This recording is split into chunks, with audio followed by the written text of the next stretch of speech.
مومنو اسی اللہ کی طرف رجوع کیے رہو اور اس سے ڈرتے رہو اور نماز قائم کرتے رہو اور مشرکوں میں نہ ہونا اور نہ ان لوگوں میں ہونا جنہوں نے اپنے دین کو ٹکڑے ٹکڑے کر دیا اور خود بھی فرقے فرقے ہو گئے۔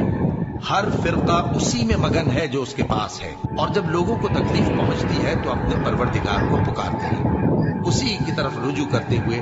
پھر جب وہ ان کو اپنی رحمت کا مزہ چکھاتا ہے تو ایک فریق ان میں سے اپنے پروردگار کے ساتھ شرک کرنے لگتا ہے تاکہ جو ہم نے ان کو بخشا ہے اس کی ناشکری کریں۔ سو خیر، فائدے اٹھا لو، ان قریب تم کو اس کا انجام معلوم ہو جائے گا۔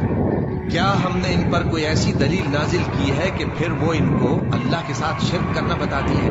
اور جب ہم لوگوں کو اپنی رحمت کا مزہ چکھاتے ہیں تو وہ اس سے خوش ہو جاتی ہیں، اور اگر ان کے اعمال کے سبب جو ان کے ہاتھوں نے آگے بھیجے ہیں انہیں کوئی تکلیف پہنچے تو نا امید ہو کر رہ جاتے ہیں۔ کیا انہوں نے نہیں دیکھا کہ اللہ ہی جس کے لیے چاہتا ہے رزق فراخ کرتا ہے اور جس کے لیے چاہتا ہے تنگ کرتا ہے؟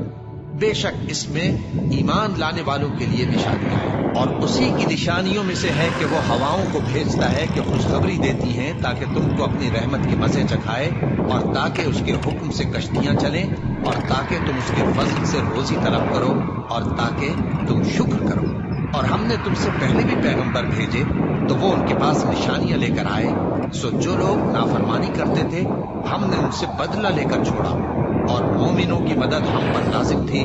اللہ ہی تو ہے جو ہواؤں کو بھیجتا ہے تو وہ بادل کو ابھارتی ہے، پھر اللہ اس کو جس طرح چاہتا ہے آسمان میں پھیلا دیتا اور تہ بتہ کر دیتا ہے۔ پھر تم دیکھتے ہو کہ اس کے بیچ میں سے بارش کی بوندیں نکلنے لگتی ہیں، پھر جب وہ اپنے بندوں میں سے جن پر چاہتا ہے اسے برسا دیتا ہے تو اسی وقت وہ خوش ہو جاتے ہیں، جبکہ وہ اس کے برسنے سے پہلے یقیناً نا امید ہو رہے تھے۔ تو اے دیکھنے والے، اللہ کی رحمت کی نشانیوں کی طرف دیکھ کہ وہ کس طرح زمین کو اس کے مرنے کے بعد زندہ کرتا ہے۔ بے شک وہ مردوں کو زندہ کرنے والا ہے اور وہ ہر چیز پر قادر ہے۔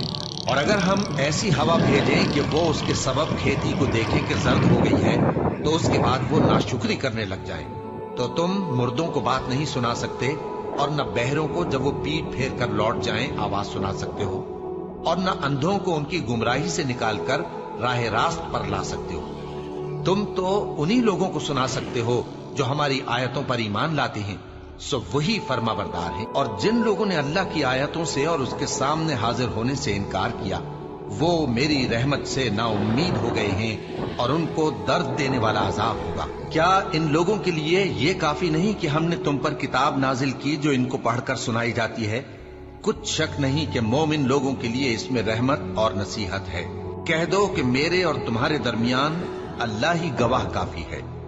جو چیز آسمانوں اور زمین میں ہے وہ سب کو جانتا ہے، اور جن لوگوں نے باطل کو مانا اور اللہ سے انکار کیا وہی نقصان اٹھانے والے ہیں۔ اور وہی اللہ ایسا ہے کہ اس کے سوا کوئی معبود نہیں، دنیا اور آخرت میں اسی کی تعریف ہے اور اسی کا حکم چلتا ہے، اور اسی کی طرف تم لوٹائے جاؤ گے۔